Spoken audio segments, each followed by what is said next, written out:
조건의 축복의 복음, 축복의 복음의 절대 조건이라는 제목으로 함께 하나님의 은혜를 나누었는데, 이 말씀을 제가 금요철 할 때 반밖에 못 나눴어요. 그래서 우리는 구약 성경에서 말씀하시는 신명기 28장에서 말씀하시는 복의 절대 조건에 대해서 살펴봤는데, 신약 성경에서 예수님이 말씀하시는 복의 절대 조건은 무엇이냐? 저는 이 마태복음 7장 21절부터 29절 말씀이라고 확신합니다. 왜냐하면 예수님이 여기서 하시는 말씀을 잘 보십시오. 21절에 나더러 주여 주여 하는 자마다 다 천국에 들어갈 것이 아니요 다만 하늘에 계신 내 아버지의 뜻대로 행하는 자라야 들어가리라. 하나님의 뜻대로 행하는 것이 뭐예요? 하나님 말씀대로 순종하는 거예요. 그리고 그 다음 내용은 저와 여러분이 다 알고 있는 내용이죠.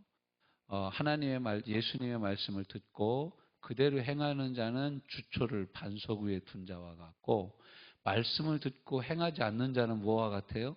모래 위에다 집을 지은 것 같은데, 똑같이 홍수가 닥칩니다. 모래 위에 집을 지은 사람은 순식간에 떠내려가지만, 반석 위에다 주춧돌을 세우고 이 기둥을 세우고 집을 지은 사람은 끄떡없다 이거예요. 끄떡없다. 이 시골에 산골에 비가 많이 오면 진짜 겁나요. 저는 어려서 정말 우리 집이 꼭 냇가 옆에 있거든요. 지금도 냇가 옆에 있는데, 그 전에 냇가 옆에 있을 때는 약간 우리 집 지대가 좀 낮았어요. 비가 많이 오니까 막 우물이 어디 있는지를 보이지가 않아. 우물이. 그래서 우리 형은 그때 우물에 빠졌다가 살았어요. 빠져서 푹 가라앉는 걸 옆에 있는 아저씨가 딱 잡아가지고 살았어. 감사하고 살아야 될 텐데. 그때 형은 중학생이었고 저는 초등학생이었는데, 그래요. 여러분, 막 홍수가 나가지고 이제 집들이 대부분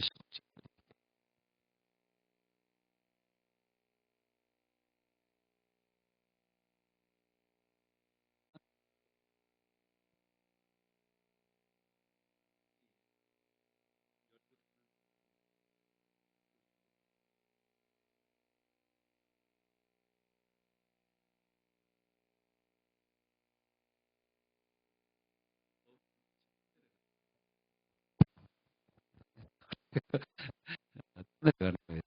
근데 야,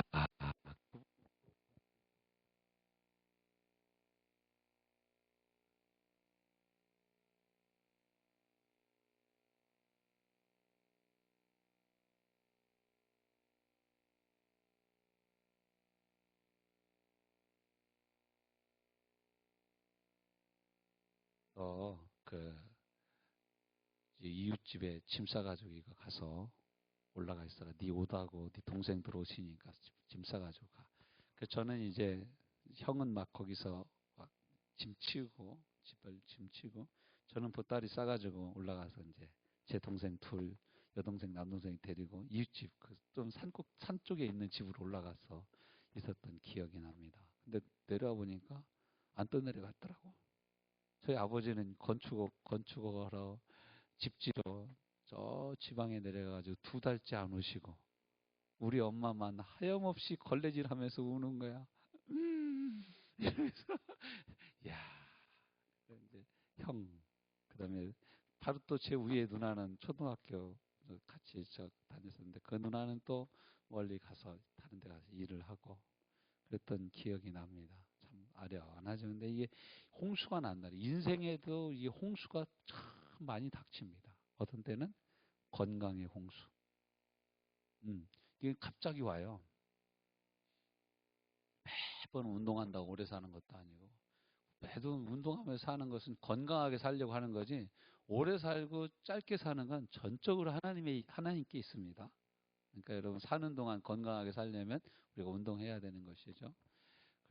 그런 거죠. 근데 이 건강의 홍수, 또 뭐 보증 한번 잘못 썼다가 재정의 홍수, 또 자녀들이 갑자기 사고 쳐가지고 그런 사건, 사고, 인간관계, 형제들 간에, 부모들 간에 부모님하고 안 만나고 말 안 하고 사는 자녀들 되게 많더라고요. 의외로.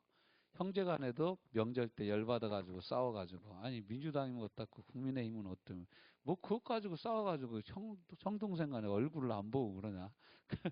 그런 그런 것들 정말로 많습니다. 이런 것들 우리 삶 가운데 닥쳐요. 그 어느 목사님이 우린 다 시한부 인생이라고 그래요. 시한부 인생. 우린 곧 죽을 날이 정해져 있는 시한부 인생이라는 거예요. 여러분 앞으로 몇 년 더 사실 것 같습니까? 그래서 100년 이상 사실 분 한번 손들어 보세요. 아브라함 175세 나도 채워야 되겠다. 제 친구는 꼭 아브라함 얘기하면서 자기는 아브라함처럼만 아브라함 나이까지 살 거라고 그러다. 아유, 너 어떻게 살라고 그러냐.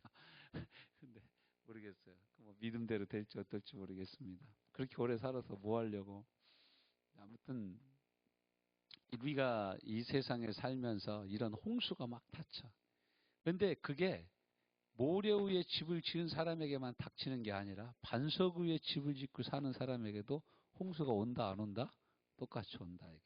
다만 우리는 무너지지 않을 뿐이야. 예, 저와 여러분 안 무너질 뿐이에요.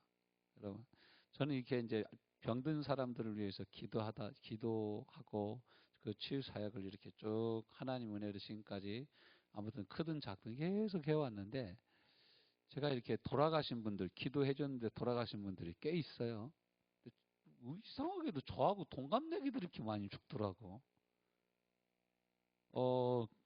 그렇게 죽어가는 모습들을 보면서 야, 이게 이제 건강의 홍수가 우리 삶에 닥쳐온 건데 이 세상 사람들과 크리스찬의 가장 큰 차이는 뭐냐면 그거예요. 그거. 그럼에도 불구하고 하나님을 의지하고 주의 손 붙잡고 천국 가는 거예요. 안 믿는 사람은 죽는 것이 두려운 거예요. 우리도 두렵죠. 그렇지만 마지막 날에 우리 영안을 열어서 하나님 보내신 천군 천사들을 보게 될 때 우리는 할렐루야를 외치며 천국에 갈 줄로 믿습니다. 예. 하나님 은혜가 항상 이런 하나님 은혜가 있어요.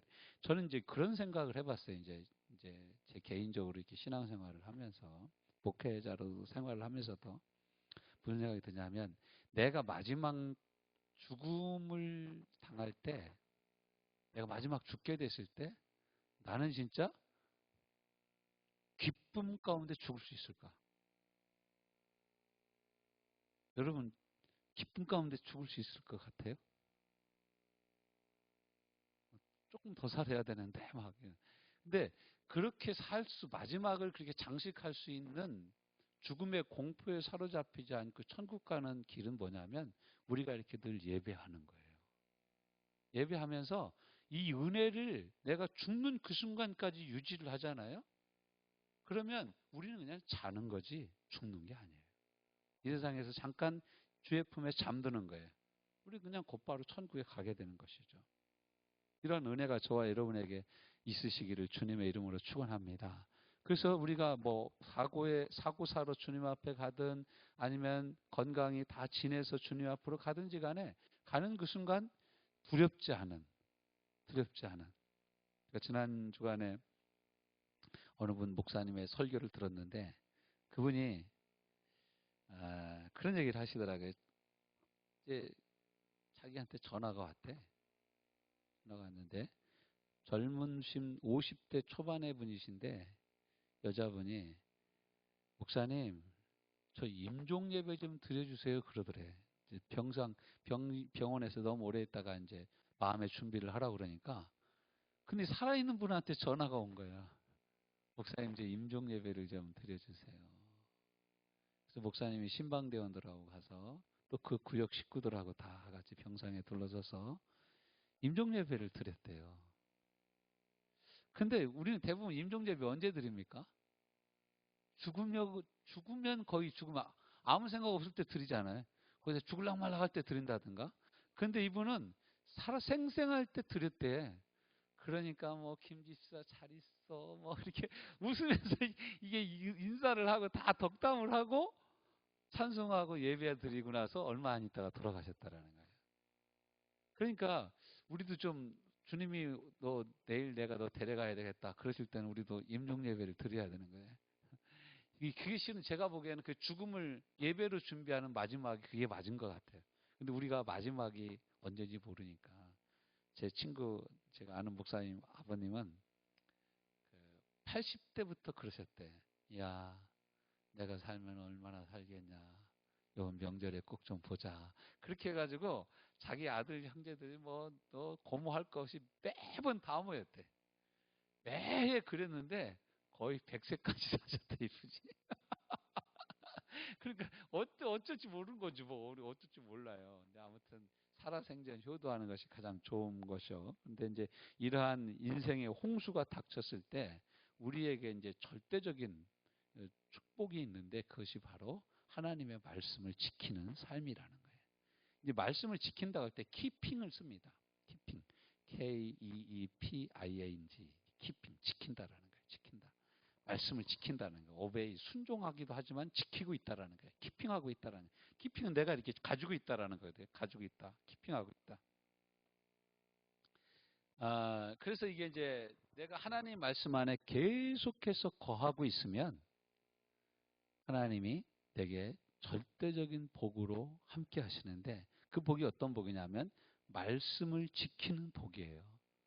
그럼 저와 여러분이 어떤 말씀을 지키냐? 축복에 관한 말씀 중 11조 말씀을 그대로 지키고 있다. 그럼 하나님이 저와 여러분에게 11조에 해당하는 복을 주시는 거예요. 말라기 3장 10절 말씀에 네가 온전한 10의 1조를 하나님 내 창고에 들여보라. 그럼 내가 너에게 복을 주는데 네 창고에 쌓을 곳이 없도록 내가 채워주나 나를 시험하여 보라. 그랬잖아요. 그러니까 내가 온전한 마음으로 월급 봉투 받은 그대로 이거 떼고 저거 떼고 다 해서 떼고 난 거 나머지 어떤 분은 생활의 11조라고 그러는 나는 그런 얘기는 처음 듣고 성경에는 없는 거니까 온전한 10의 1조를 드려야죠. 우리가 하나님 앞에. 그래서 온전한 마음으로 내가 계산을 해서 하나님께 드리는 거예요. 어느 분은 이렇게 헌신해서 하나님께 축복받은 분 얘기를 들어보니까 자기는 뭘 받든지 항상 거기서 카운트를 해가지고 10분의 1을 하나님께 드린대. 선물도 비싼 선물 이렇게 받잖아요. 그러면 그게 얼마짜리인지 자기가 찾아봐가지고 거기서 11조를 드린대. 그래서 자기는 그렇게 11조를 드렸다. 이야, 그거 대단하다. 어떻게 그렇게 할 수 있을까? 그런데 자기는 지금 평생 살아오면서 자기 통장에 돈 1,000만 원 이상 있어 본 적이 없대요. 그런데 하나님 부어주신 은혜로 풍족하게 지금까지 살아왔노라고 그렇게 고백을 하는 거예요. 그 목사님이 아니라 평신도가 그렇게 얘기를 하는 거예요. 그러니까 그런 거예요. 또 우리가 이 건강에 대한 말씀, 이사야서 53장 5절, 베드로전서 2장 24절, 마태복음 8장 17절, 마가복음 16장 17절, 18절 말씀 이런 말씀들을 붙잡고 야고보서 5장 말씀을 붙잡고 우리가 계속해서 기도하면 그 말씀대로 내 삶이 건강해지는 거예요. 내 삶이 치유받는 하나님의 은혜로 계속되는 거예요. 조영기 목사님 같은 경우는 요한 3서 2절 사랑하는 자의 내 영혼이 잘됨 같이 네가 범사에 잘되고 강건하기를 내가 원하노라. 이 말씀 붙잡고 평생을 사신 거예요. 그 말씀 여러분 조영기 목사님이 하도 그 얘기를 그 말씀 가지고 맨날 설교 때마다 하셔서 그렇지 우리가 이렇게 읽으면요. 요한 3서까지 읽는 사람이 몇 사람이나 있어?